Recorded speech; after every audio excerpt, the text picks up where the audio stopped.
All right, Johnny here for Johnny's Car Care and Reviews, and today we're all about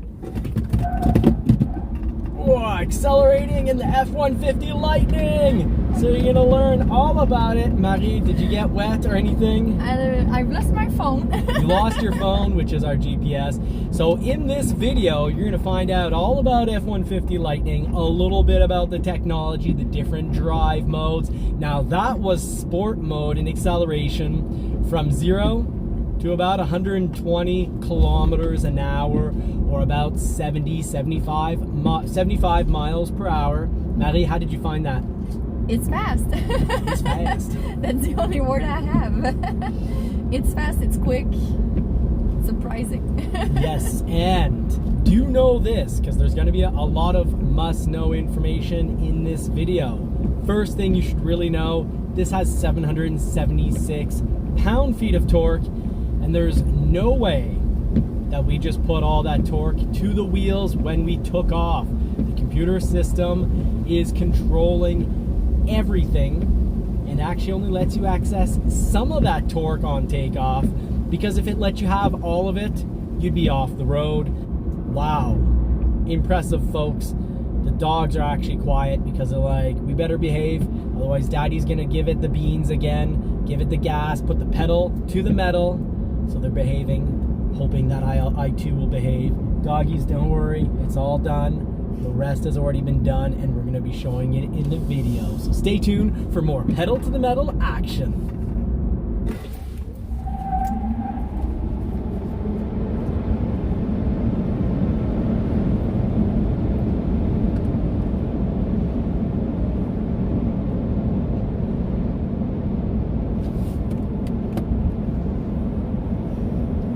Whew.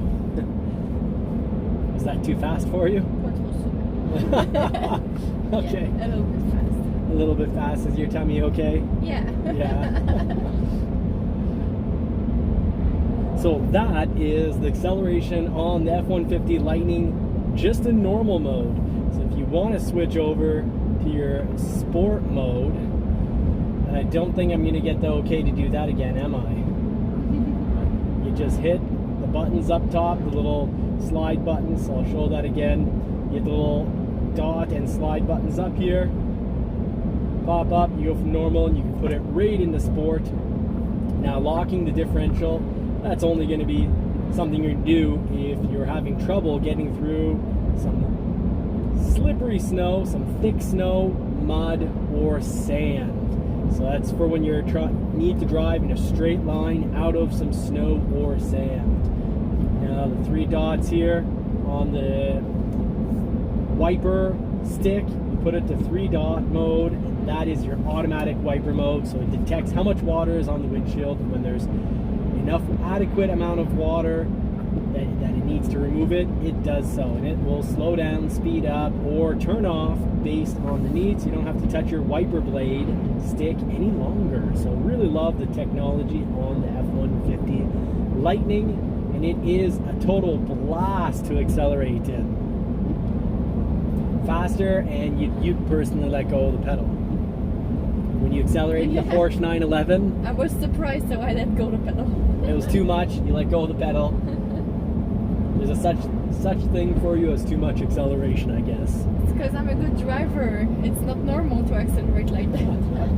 Fair enough. So what do you think? Do we try an acceleration in sport mode, or is normal fast enough? Normal was fast. We heard the tires. I guess if you don't want to go faster and wreck our mud tires, which are also our winter tires, well, that's fine by me. We don't need to try that again because, well, of course I tried it on the drag strip without you. Yeah. Found it quite a bit of fun. Now all the technology. Best place to try it. Yeah, best place to try it. Safe. All the technology keeps you in a straight line, and this is a lightning fast, folks. You won't be disappointed in the acceleration. Mind you, there's not a big V8 engine screaming to convince you you're going fast. I've had some pretty slow V8s because of how much noise the motor and tires made. It seemed like I was going very fast. And the Lightning has 776 pound-feet of torque, and obviously you do not get all that torque on takeoff, because if they actually let you use 776 pound-feet of torque at takeoff, you just smoke the tires right off. You just smoke them down. You'd be spinning the tires far more than you would be accelerating, and it'd be extremely dangerous and very difficult to actually keep the vehicle in a straight line. 776 pound-feet of torque is more torque than most anyone can handle. Thank you for coming along on this adventure with me. But here's one thing that definitely annoys me with technology. The new don't drive yourself, let it drive you technology. Watch this. I want to use my cruise control. Adaptive cruise control not available. Sensor blocked. C manual. So I've been following these big trucks here, making big clouds of dirt and dust, and they've blocked the sensors. And you know, this isn't a snowy slush day. Roads are dry and I'm stuck. I can't use the cruise control unless I go into the system here and turn off the adaptive cruise control. So not great. I'm not impressed, because while I'm driving, I don't want to have to go here and turn off adaptive cruise control to later turn it back on. They just need to figure out a way that when the sensors are blocked, they just need to turn off the cruise control itself. It's just simple programming. So a little piece of advice for all the automakers out there.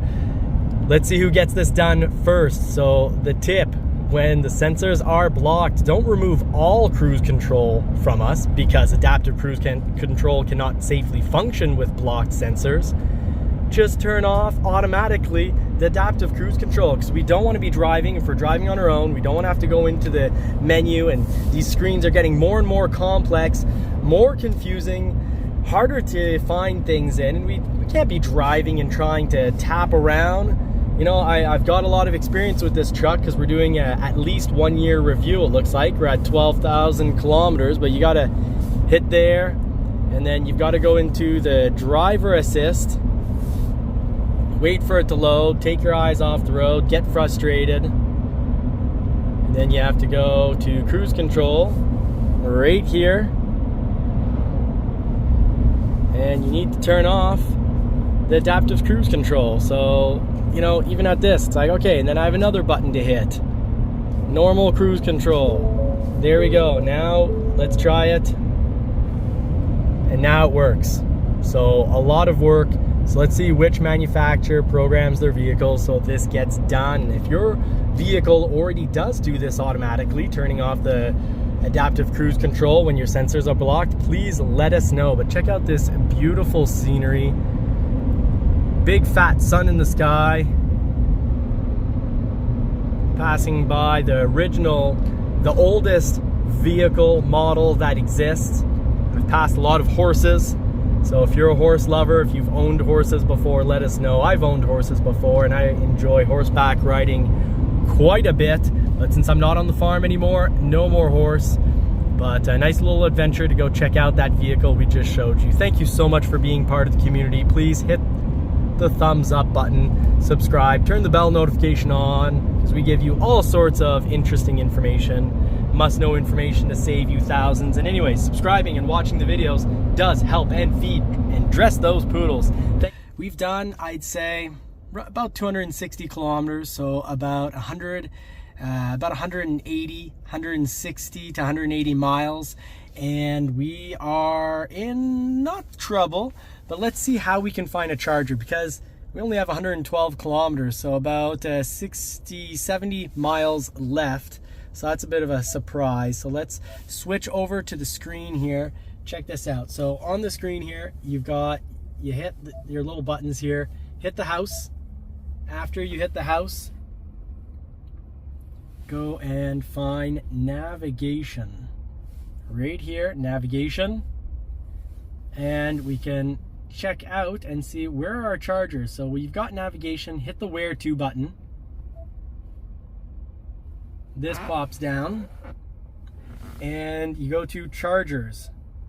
So now you've hit chargers, and you can see all of these. Unfortunately, they're not telling us right off what the power of these chargers are, that would be nice. But let's see, when we click on it, what do we get? Oh, 100 kilowatts. So that's fast. That's great. It's part of the Ford network. So that's perfect. We're going to go right there. Obey traffic laws. Be alert and use Easy as voice that, commands folks, but while let's driving. see. We don't have any type of setup for payment yet. So let's go see how easy it is to plug in. What kind of lines, you know, are we going to, do we have an issue with a lineup? Can we get access to that charger right away? And without an account pre-made, can we actually start charging easily? Let's go see what type of trouble we're in for now. Thank you so much, everyone. Take care. And yes, I am generally overall loving my Ford F-150 Lightning. It's a great truck, but you know, like all the new vehicles with all this new tech, they're not perfect, and it's going to take a few more years to get everything down just right.